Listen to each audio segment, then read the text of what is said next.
영화가 시작되면 3인조 스쿠터 강도단이 강도 행각 후 도심을 질주합니다.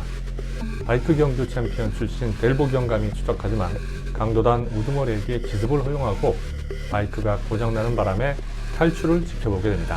올리비에 슈나이더 감독이 연출한 넷플릭스 영화 팀 엑스 라이드는 개조 스쿠터를 이용한 도심 질주극을 볼거리로 제공하는 액션 스릴러입니다. 액션 감성으로 보면 릭배송의 그림자가 느껴지기도 하고 분노의 질주 시리즈의 한참 다운그레이드 버전처럼 느껴지기도 합니다. 팀 엑스 라이드 어떤 점이 좋았고 아쉬웠는지 함께 알아보죠. 전 바이크 선수였던 여자 주인공 소엘리가 재정 위기에 빠진 가족과 인질이 된 남동생을 위해 위험을 감수하고 강도단에 가담해서 고질적인 트라우마를 극복하고 다시 선수로 복귀한다는 범죄 액션 스릴러 영화인데요. 간단한 줄거리 요약이지만 뭔가 이상해 보이지 않나요? 이유는 시나리오의 앞뒤가 맞지 않기 때문인데요. 스턴트 전문 출신 감독들이 흔히 저지르는 공통적인 실수입니다. 야마하 팀엑스 바이크를 개조해서 강도질을 하는 악당들은 엘리아스, 테오, 야신입니다. 팀 리더 엘리아스는 희귀 보석인 레드 다이아몬드 강도 계획을 세우는데요. 야신이 개별 강도짓을 하다가 경찰에 체포됩니다. 공들인 범죄 계획이 어그러질 위기에 놓이자 엘리아스는 야신을 죽이고 미카엘을 인질로 삼아 소엘리를 대타로 세웁니다. 소엘리는 한때 잘 나가던 바이크 선수였지만 사고로 당해 큰 부상을 입은 후에 트라우마로 인해 정비사로 일하고 있었습니다.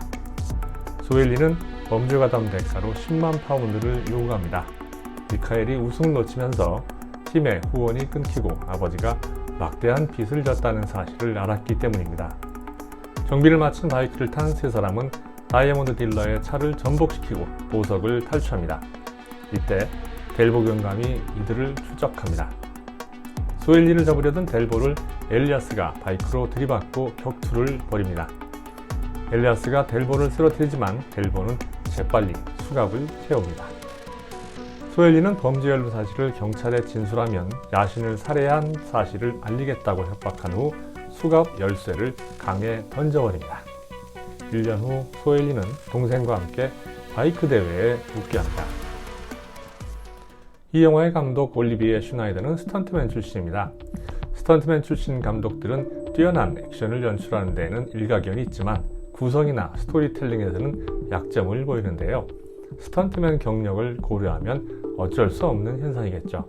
그러다 보니까 캐릭터의 내적 성장이나 복잡한 감정 표현을 잘 다루지 못합니다. 주인공인 소엘리 역시 강도단 참가 결정을 너무 쉽게 합니다. 선택의 기로에서 고민을 하지 않아요. 일이 잘못되면 감옥에서 수십 년을 보낼 수 있는 아주 중대한 결정인데 말이죠. 트라우마 극복 역시 어이가 없을 정도로 간단합니다. 트라우마가 이처럼 간단히 극복할 수 있다면 그건 트라우마가 아니죠. 화려한 액션 시퀀스를 연출하기 위해서 이야기가 극도로 단순해진 것도 문제입니다. 오로지 전진일변도예요. 잘할 수 있는 분야에 몰빵하겠다는 건데 이야기가 부실한 액션 일변도 영화가 성공하는 경우는 지금까지 거의 보지 못했습니다. 이 영화는 구조적으로 액션 일변도 연출을 위해서 이야기를 몰아가고 있는데요.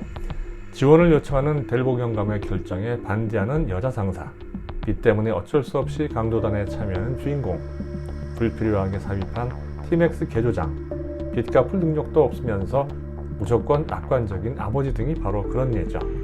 엘리아스 일행이 타고 다니는 스쿠터는 야마하의 고성능 스쿠터 모델 팀엑스입니다. PPL이나 협찬 등으로 진행한 거겠죠. 야마하 홈페이지에 가보니까 팀엑스 가격은 부가세 포함해서 1,670만원입니다. 배기량이 560cc나 되고 스마트폰 연결 기능에 7인치 컬러 TFT 화면, 열선 시트, 열선 그립, 전동 스크린 및 크루즈 컨트롤이 갖춰져 있다는 점을 홍보하는데 그렇다고 쳐도 스쿠터 치고는 비싸 보이네요. 스쿠터를 아무리 멋지게 포장해도 역시 리터급 바이크의 화려함과 멋에는 비비기 어렵다는 생각이 듭니다. 미션 임파서블 5번째 시리즈 로그네이션에서 톰 크루즈가 탄 BMW S1000RR 기억나시나요? 이미 그런 종류의 바이크 액션을 본 관객이라면 스쿠터로 도심에서 아기자기하게 벌이는 액션이 성에 찰 것 같지는 않습니다. 태생의 한계에도 불구하고 감독은 바이크 액션 연출로 관객들의 흥미를 유발하고자 노력한 흔적이 보입니다. 하지만 진부한 플롯과 고민 없는 캐릭터 등이 주는 지루함과 단순함을 이기기에는 역부족으로 보입니다. 게다가 소일린이 엘리아스를 협박하는 결말도 아주 어색합니다. 엘리아스를 협박한다고 강도짓이 사라지는 게 아니거든요.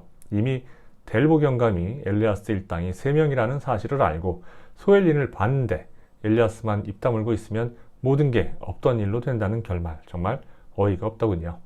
강도짓 한 번에 그토록 심하게 고생하던 소엘리의 트라우마가 한 방에 해결되는 장면 역시 감독이 트라우마가 뭔지는 알고 있나 싶을 정도로 황당했습니다. 할리우드처럼 엄청난 물량 공세로 멋들어진 액션을 찍을 수 없다면 이런 영화는 시나리오에서 승부를 봐야 합니다. 룩배송이 제작한 액션 영화 택시를 참고해도 좋겠죠.